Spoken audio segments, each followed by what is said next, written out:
I'm Shavina. I'm Kent David Anoy. I'm Christine Gomya.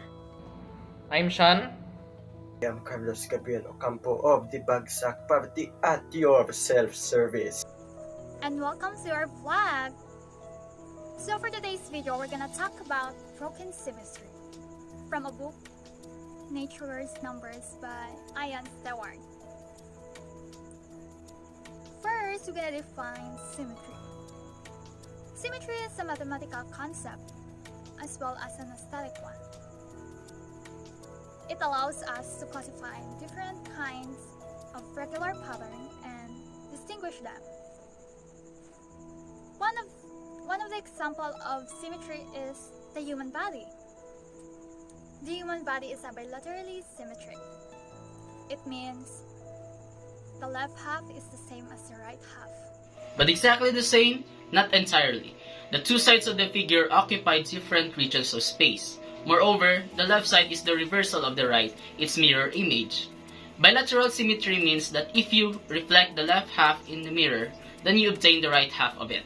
There's a lot of symmetry we can see in nature, such as in butterflies, honeycombs, and starfish. There are many different kinds of symmetry. The most important ones are reflections, rotations, and translations, or less formally, flips, turns, and slides. As for reflections capture symmetries in which the left half of a pattern is the same as the right half, like a butterfly. Their body can be divided along a midline, and the pattern is a mirror image on each side. As for rotations capture symmetries in which the same units repeat around circles, like the petals of a flower. Imagine a 5-petal flower.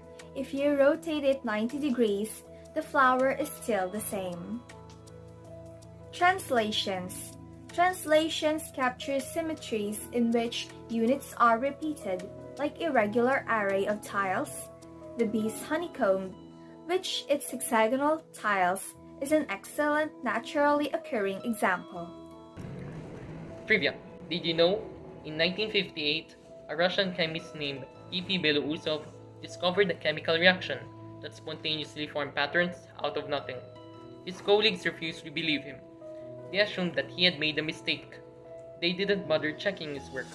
They thought that checking his work would be a waste of time, which was a pity because he was right.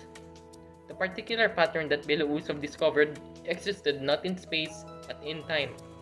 His reaction oscillated through a periodic sequence of chemical changes. By the year 1963, another Russian chemist, A.M. Chaputinsky, had modified Belousov's reaction so that it will form patterns in space as well. In their honor, any similar chemical reaction is given the generic name Belousov-Chaputinsky reaction, or BZ reaction. The chemicals used nowadays are much different and simpler, thanks to some refinements made by the British reproductive biologist Jack Cohen and the American mathematical biologist Arthur Winfrey. The experiment is now so simple that it can be done by anyone with access to the necessary chemicals. These are slightly esoteric, but there are only 4 of them. Symmetries, isang salita that many of us likely do not hear on a daily basis, which asks the question of where they come from. Dahil wala pa nagdarating yung private chopper ko mula sa Malacanang, bibigyan ko kayo, ng public service announcement paid for by the friends of Congressman Carlos Gabriel Ocampo. Always at your self-service. Ang tanong dito, saan? Where do the symmetries of natural patterns come from? Isipin nyo isang area of water sa isang mainit na araw. Swimming pool, ilog, lawa, doesn't matter. Tapos, isipin nyo, there will be someone who will throw a stone into that pool of water. Nakikita nyo na ba? Yung mga patterns, ripples, circular waves that seem to be moving outward, away from the point of impact of the pebble.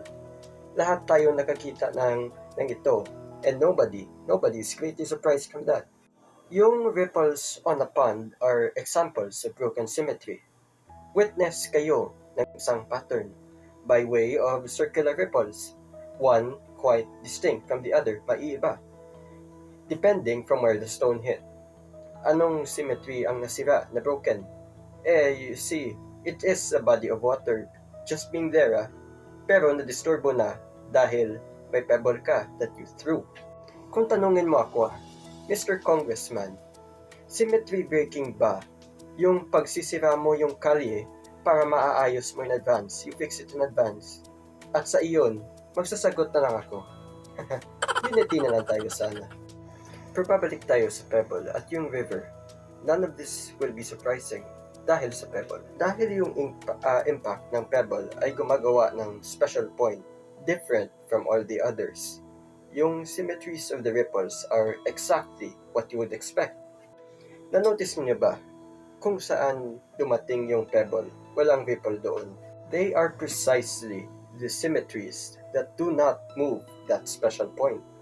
So the symmetry of the pond is not spontaneously broken when the ripples appear dahil pwede mong ma-detect yung stone that causes the translational symmetries to be lost. Symmetry breaking is just such a principle. But in order for symmetry to break, it has to be present to start with. At first, this would seem to replace one problem of pattern formation with another. Hindi naman pwede magsisira ka ng symmetry kung wala naman symmetry. Katulad naman ng hindi pwedeng bumili ako ng bagong kotse kung wala naman pork barrel. This video has been paid for by the bagong alyansa gulat sa kanya party list, represented by yours truly, Congressman Carlos Gabriel Ocampo, always at your self-service. We hope you enjoyed this video, that's all, and thank you mga kabyanan for watching and listening.